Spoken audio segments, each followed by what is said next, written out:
ሰላም ውድ ማንችስተራውያን እንዴት ቆያችሁልን? በዛሬው ጡም ክለባችንን የሚመለከቱ አሁናዊ አዳዲስ መረጃዎችን ይዘን መጥተናል። አብራችሁን ቆዩ ውድ ቤተሰቦች። እንደተለመደው ለቻናሉ አዲስ ከሆናችሁ በቅድሚያም ቻናሉን ሰብስክራይብ በማድረግ ቤተሰብ ሁኑን። አሁን ወደ ዕለቱ መረጃዎች አለፍን። አብራችሁን ቆዩ። ጆሹዋ ዚርክዚ ከጁቬንቱስ የዝውውር ወሬዎች ጋር በተያያዘ ምላሽ ሰጠ። ጆሹዋ ዚርክዚ እንዲህ ሲል ይናገራል። እንደ ማንቸስተር ባለ ትልቅ ክለብ ውስጥ ሲሆን የዝውውር ወሬዎች የእግር ኳስ አካል ናቸው።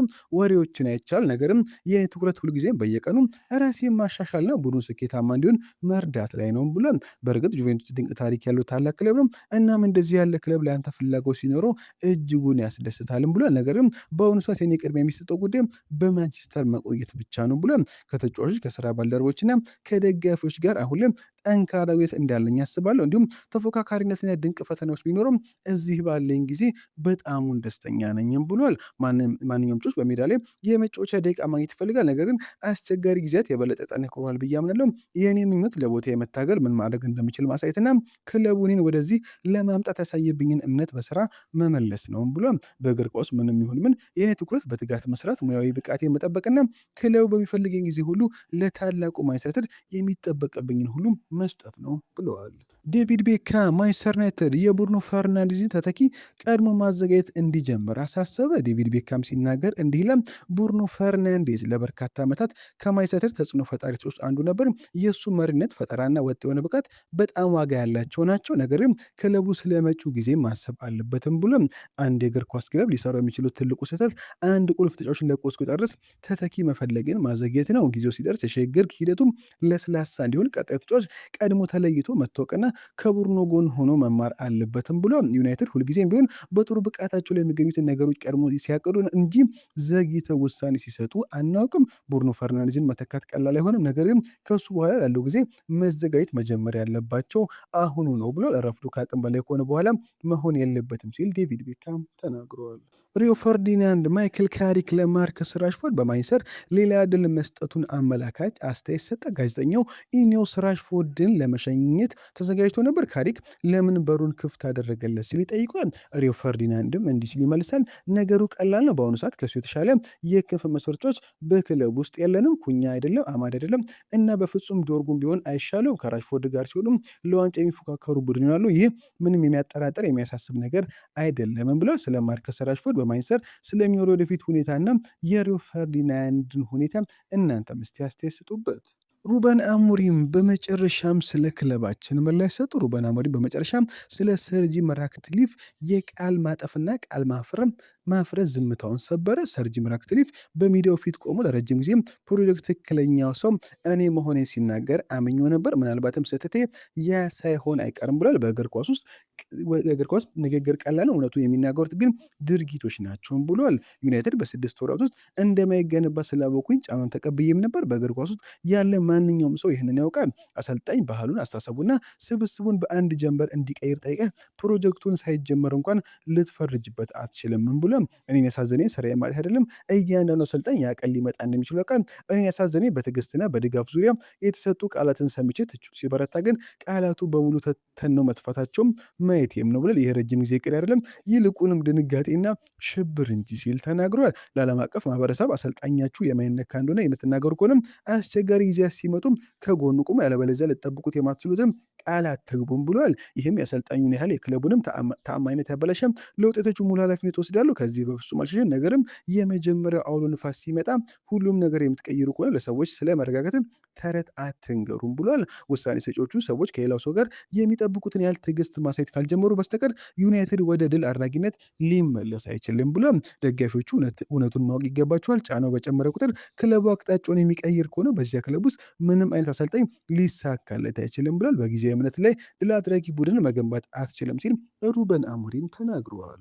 የቀድሞ የክለባችን ተጫዋች ፖል ፖግባ በማንቸስተር የዝውውር ፍላጎትና ምኞት ላይ ትችት ሰነዘረ። ዛሬ ማንቸስተር ስትመለከት ሌሎች ትላልቅ ክለቦች ያላቸውን አይነት የዋንጫ ራብ ላይ ወደ ሻምፒዮንስ ተመልሳችኋል። ብዙ ጨዋታዎች አሉባችሁ፣ ከፍተኛ ጫናና ትልቅ ጥበቃ አለባችሁ። ሆኖም ግን የመጀመሪያዎቹ ቶፕ ፎር ውስጥ ገብቶ ማጠናቀም እንደ ትልቅ ዋንጫ አድርጋችሁ የተንቀሳቀሳችሁ ያላችሁ ሲል ፖል ፖግባ ይናገራል። ሰዎች 100 ሚሊዮን ፓውንድ ስለማውጣት የሚናገሩት የእብደት ያህል አድርገው ግን ይህ አይደለም። ምርጥ ተጫዋቾች ከፍተኛ ዋጋ ይጠይቃሉ። የአሁኑ እግር ኳስ ነው ማንቸስተር ዩናይትድ ከቢግ ሲክስ ክለቦች መካከል እንደዚህ አይነት ኢንቨስትመንት የማያደርግ ብቸኛው ክለብ ከሆነ ለሰዎች ምን አይነት መልእክት እያስተላለፈ ነው ሲል ፖል ፖግባ ይጠይቃል። ለእኔ ይሄ የሚያሳየው መካከለኛ ሆነው በመቀመጣቸው መደሰታቸው ነው ብሏል። በዝውውር ገበያ ላይ ለመፎካከር የምትፈሩ ከሆነ ለደጋፊዎቹ ፕሪሚየር ሊግና ሻምፒዮንስ ሊግን ማሸነፍ እንፈልጋለን ብላችሁ አትንገሯቸው። ትልቅ ክለቦች ትክክለኛ ተጫዋች ሲገኝ ከመግዛት ወደኋላ አይሉም፣ ይከፍላሉ። ምክንያቱም ምርጫዎች የሁሉም ነገር እንደሚያስለውጡም ያውቃሉ ብሏል። ለእኔ ዩናይትድ እውነተኛ ምርጥ ተጫዋቾችን ያላስፈረውም ትላልቅ ክለቦች የሚያደርጉትን ለማድረግ ፍላጎት እንዳለው ማሳየት ስላልቻለም ነው ብሏል። ክለቡ ራሱ ምኞትና ፍላጎትን ሳያሳይ ዓለም አቀፍ ደረጃ ያላቸው እግር ኳሶች ተፎካካሪነትን እንዲመርጡ መጠበቅ አትችልም ብለዋል። አሁን ላይ ደጋፊዎቹ እውነቱን ማወቅ ይገባቸዋል። የክለቡ ግብ በየውድድር ዘመኑ ለአውሮፓ መድረክ ማለፍ ብቻ ከሆነም ግልጽ አድርጋችሁ ተናገሩት። ነገርም እያንዳንዱ ትልቅ የዝውውር ዋጋ እንደ ችግር የተመለከታችሁ ስለ ዋንጫ ማሸነፍ ማውራታችሁን አቁሙ ሲል ፖል ፖግባ ተናግረዋል። ማይክል ካሪክ ዩናይትድ ድጋሚ ለትላልቅ ዋንጮች ለመፎካከሩ የሚያስፈልጉትን ቁልፍ ለውጦች ለይቷል ተባለ።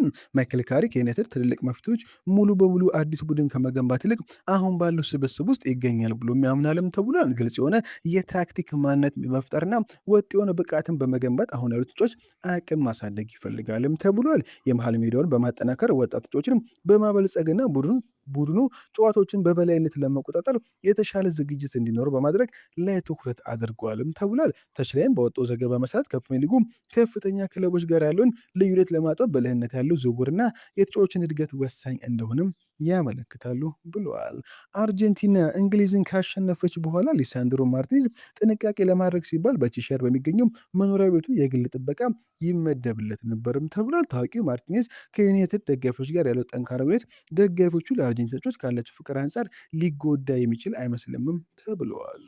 የቤልጅየም ምንጮች እንደጠቆሙት ከሆነ ዩናይትድ የክለብ ቡድን አጥቂ የሆነው ኒኮሎ ትሬሶልዲን እየተከታተለ ይገኛል ተባለ። ተጫዋቹም የዩናይትድ የመረጃና አናሊስት ክፍል የሚፈልገው አይነት መገለጫ ያለው ተጫዋችም ነው ተብሎ ስቴቨር ኤሪስተን ባወጣው ዘገባ መሰረት የዩናይትድ አዲስ የዝውውር ስትራቴጂ በገበያ ላይ ትክክለኛ ዋጋ ያላቸውን ተጫዋች በመለየት ላይ ያተኮረም ነው ተብሏል። ክለቡ ታላቅ ተስፋዎችን ዋጋቸው 100 ሚሊዮን ፓውንድ ከመድረሱ ፊት ማስፈረም ይፈልጋል የተባለ ሲሆን የትሬሶልዲ ዋጋን በሚቀጥሉ ጥቂት ዓመታት ውስጥ በከፍተኛ ሁኔታ ሊያድግ ስለሚችል ከዚህ እቅድ ጋር ይሄዳልም ተብለዋል።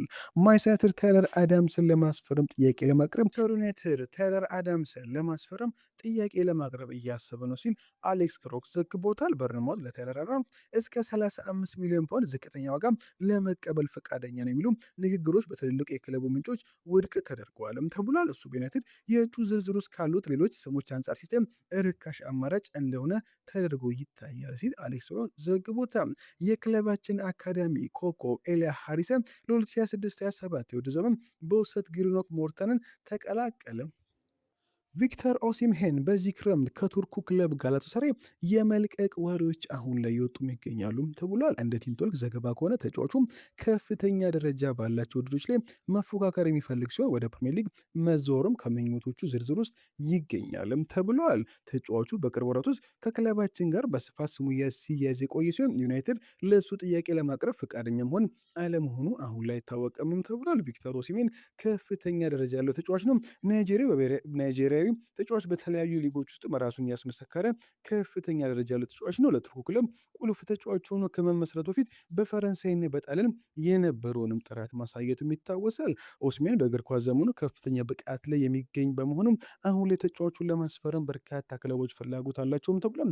ክለባችንም አሁን ላይ ኦሲሜንን ለማስፈረም ትልቅ ፍላጎት ያለው ቢሆንም የተጫዋቹ ደሞዝና ጋላታሳራይ ላይ ተጫዋቹን የመልቅ ምንም ፍላጎት ስለሌለው ዋጋው ከፍተኛ ይሆናልም ተብለዋል።